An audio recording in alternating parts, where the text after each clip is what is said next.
할렐루야. 하나님과 주 예수로부터 오는 은혜와 성령님의 돌보심의 은혜가 오늘 갈릴리의 로고스코 유튜브를 찾아 청취하는 모든 이들에게 충만하기를 축원합니다. 저는 원주 흥업에 있는 갈릴리 감리교회를 에서 목회하고 있는 목회자이고, 동시에 또한 로고스코 갈릴리 블로그를 운영함과 동시에 이제는 로고스코라고 하는 유튜브를 또한 이제 방송을 시작하고 있습니다. 이 모든 사역이 다 하나님의 영광을 나타내는 사역이 되기를 간절히 원하고 또한 그렇게 소원하고 있습니다. 오늘 다룰 주제는 목회 세습에 대하여입니다.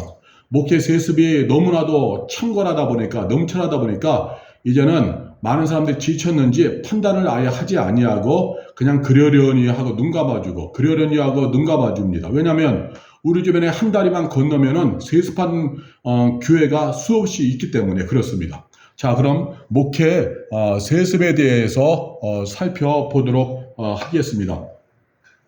세습이라고 하는 국어 사전적인 의미는 한 집안의 재산, 신분 따위를 그 자손들이 대대로 물려받는 일이다.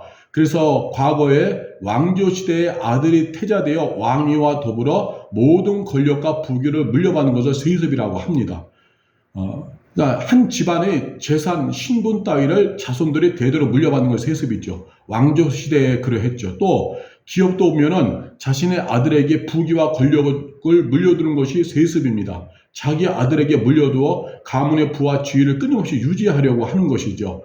왜 이런 일이 가능하냐 하면은 본인이 나라의 왕이기 때문에, 그래서 본인의 왕조를 세우는 거죠. 기업도 자신의 기업이라고 여기니까, 그래서 가문의 영광을 유지하려는 것입니다. 자기 것이라고 여기기에 다른 사람에게 주기 아까워서 끊임없이 세습하는 거예요. 한마디로 인간 탐심과 욕망의 발현이 되어지는 것이죠. 그런데 자신의 가문과 왕조를 지키려는 세습의 욕망이 기독교 안에도 들어왔다는 겁니다. 이게 심각한 일입니다. 이 원수마귀는요, 어떻게 하든지 간에 머리 대신 예수님의 몸인 교회를 망가뜨리려고 해요. 예수님은 교회를 통해 역사하는데, 예수님이 머리이고 몸은 교회라 교회를 통해 역사하기 때문에 교회는 건강해야 되거든요. 원수마귀와 싸워 이기고 불신앙 불법과 싸워 이기고 세상의 죄악된 가치관과 싸워 이기면서 하나님 말씀을 붙잡고 복음을 붙잡고 건강한 교회가 되어야지만이 예수님이 교회를 통해 일하시거든요. 생각해 보세요. 다리가 흔들흔들거리고 발이 아프고 몸이 아프면 머리가 아무리 뭔가 하고 싶어도 못 움직이잖아요.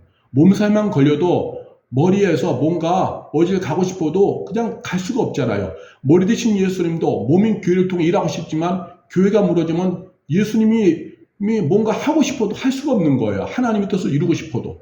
사탄이 그래서 건강한 교회를 병들게 합니다. 다양한 사탄의 가르침과 교리, 그 다음에 세상의 풍조와 세속 가치관들이 교회에 침투해 들어오게 해서 말씀을 심의하게 만드는 것이죠.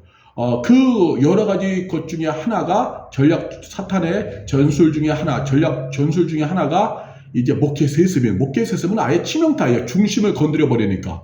그래서 이제 목회 세습이 들어왔는데, 구체적으로 말하면 목회자에게 들어왔습니다.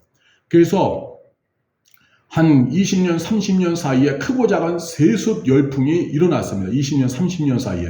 우선은 세습의 그 열풍의 시작은 감리교회 대형교회가 세습의 물꼬를 트니까 다른 교회들도 당당히 따라하기 시작했습니다. 감리교회 대형교회가 세습의 물꼬를 텄다고 하니까 여러분 다 아실 겁니다. 감리교회 대형교회 세습한 교회 하면은 딱 나오죠. 그래서 다른 교회들도 다 따라하는 거예요.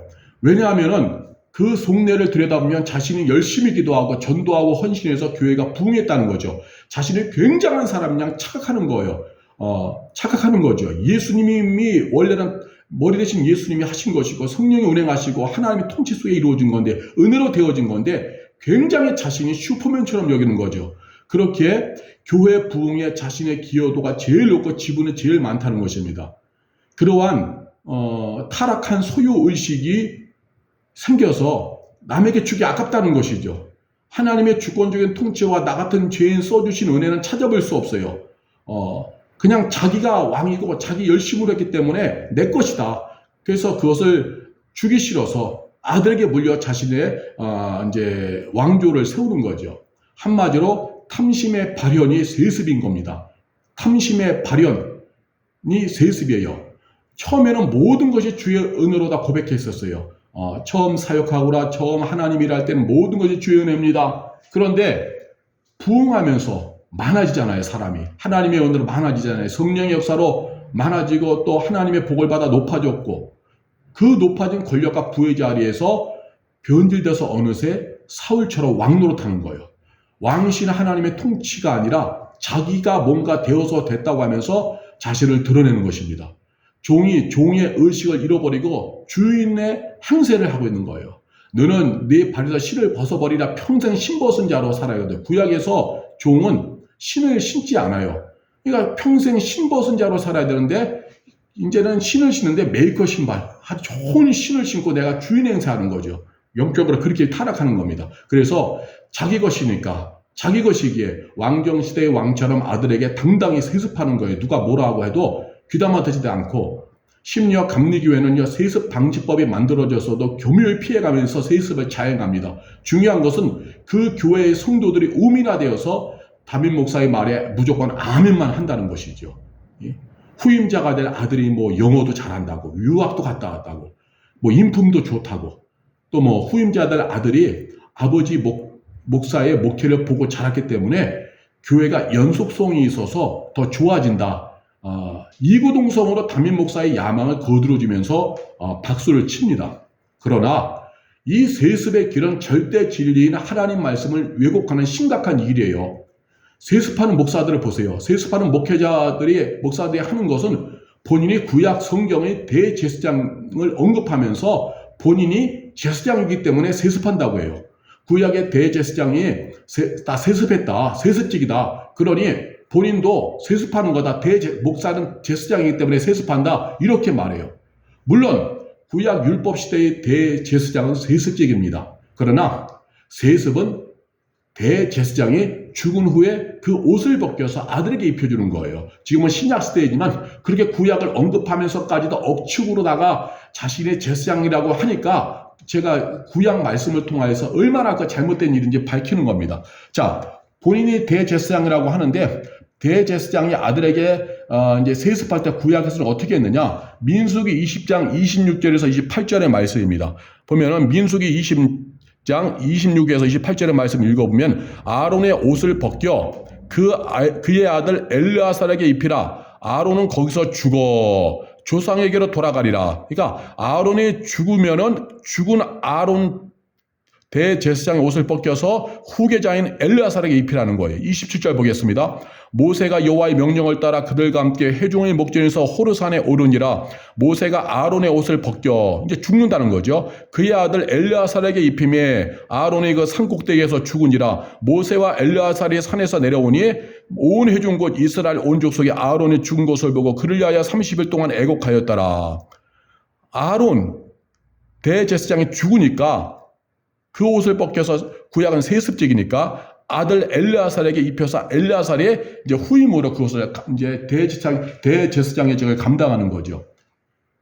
따라서 지금 현재의 목사가 본인이 구약의 제사장이라고 우기면서 제사장은 구약에서 세습했기 때문에 지금 목회자가 제사장 같은 목회자가 세습하는 건 당연하다라고 그렇게 억측 논리를 한다면 성경 말씀대로 뭐예요? 본인은 죽어야 돼요. 구약을 인용해서 그렇게 억측 논리를 끌고 간다면은 구약에서 말한 대로 구약에서 대제사장은 죽고 그 아들이 옷을 벗겨서 입고 물려받았듯이 본인은 죽었어야 하는 거예요. 그런데 오늘날 세습한 목사들이 죽었나요? 살아있잖아요. 살아있어.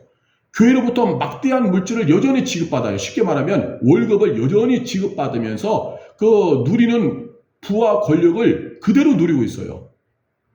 그대로 누리고 있다는 겁니다. 주기적으로 강단에 서서 설교하고 그 모든 영광을 누리고 있어요. 좋은 차 끌고 다니고.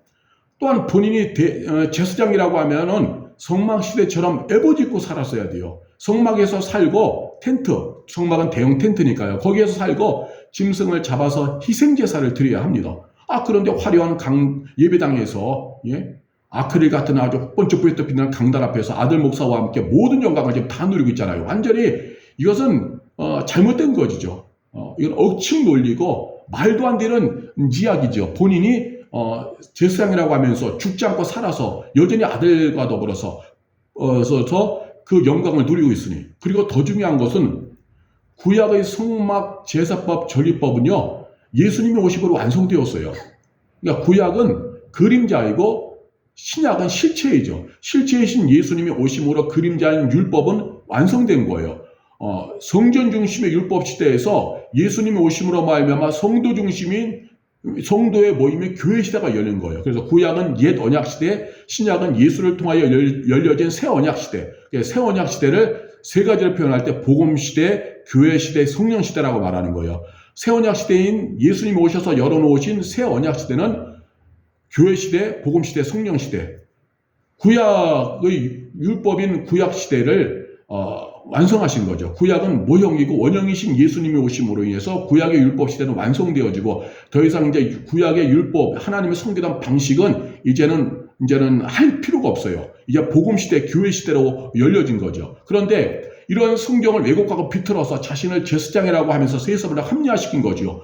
구약의 시대는 이미 지났는데, 그래서 예수님도 그러기를 이제 율법은 요한까지다 그랬거든요. 누가복음에서 율법과 선지자는 요한 때, 즉 세례 요한 때까지다.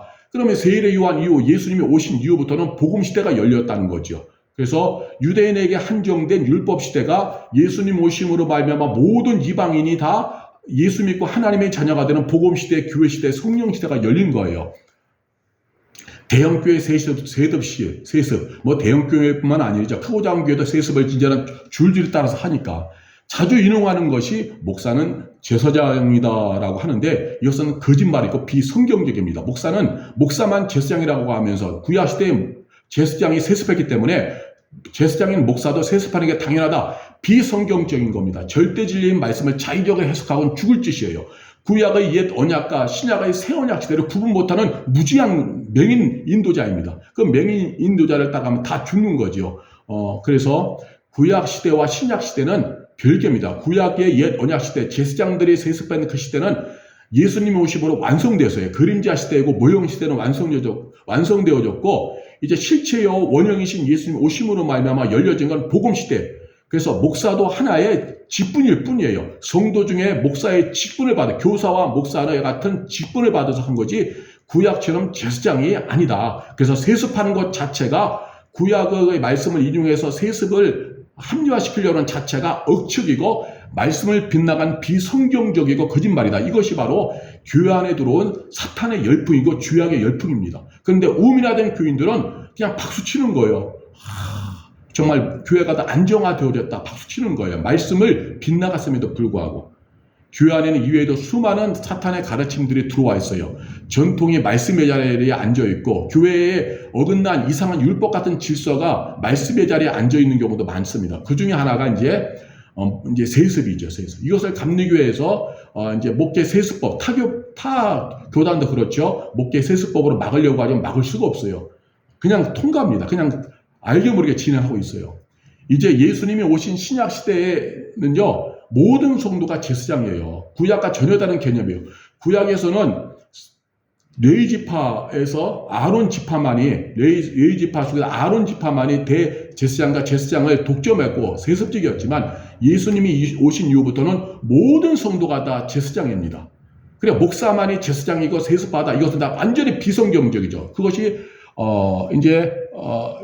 베드로 전서 2장 9절이죠. 그러나 너희는 택하신 족속이요 왕같은 제사장들이요 거룩한 나라요. 너희는 뭐냐면 구원받은 성도를 말해요. 2장 9절 너희는 택하신 족속이요 왕같은 제사장들이요 거룩한 나라요 그의 소유가 된 백성이니 이는 너희를 어두운 데서 불러내어 그의 기이한 밑에 들어가게 하시니 아름다운 독을 선포하게 하려 하심이라. 그래서 예수 믿는 성도가 택하신 족속이요 왕같은 제사장들이라는 거죠. 목사만 제사장이라고 하는 것은 비성경적이고 그것은 무식한 해석이 되어지고 비진리입니다. 하나님이 기뻐하지 않는 억측 해석입니다. 신약시대, 지금 복음시대, 성령시대, 교회 시대, 새언약 시대를 살아가는 성도가 제사장이 되어지는 거예요. 그래서 구약에서는 제사장만이 하나님 앞에 나갔지만 지금 우리는 모두가 다 기도하잖아요. 모두가 찬양하잖아요. 어느 곳이든지 간에 모두가 다 예배할 수 있잖아요. 왜? 제사장이기 때문에. 구약에서는 대제사장만이 하나님께 나아갈 수 있는 중보자였지만 신약에서는 예수님의 보혈의 은혜, 십자가의 은혜로 구원받은 사람은 누구든지 하나님을 찾을 수 있고 기도할 수 있는 제사장이 되어진 것입니다. 지금 모든 성도는 왕 같은 제사장이 되어진 거죠. 그런데 하나님 말씀을 억지로 인용하여 목사가 구약의 제사장이기 때문에 세습을 합당하다라고 하는 것은 지옥 문고리를 붙잡는 죽을 짓입니다. 그건 지옥 문턱을 넘어갈 죽을 짓이 되어지는 거예요. 이러한 죄악된 행태에 대해 성경은 무서운 경고를 하고 있습니다. 요한계시록 22장 18절에서 20절 말씀이에요. 한번 보세요. 요한계시록 22장 18절에서 20절 읽겠습니다. 내가 이 두루마리의 예언의 말씀을 듣는 모든 사람에게 증언하노니 만일 누구든지 이것들 외에 즉 예수님이 하신 말씀 하나님 말씀 외에 더하면 하나님이 두루마리에 기록된 재앙을 그들에게 더하실 것이요 만일 누구든지 두루마리 예언의 말씀에서 제하여 버리면 빼버리면 하나님이 두루마리에 기록된 생명나무와 및 거룩한 성의 참여함을 제하여 버리시리라. 이것들을 증언하신 이가 이르시되 내가 진실로 속히 오리라 하시거늘 아멘. 주 예수의 오시옵소서. 따라서 엉터리 해석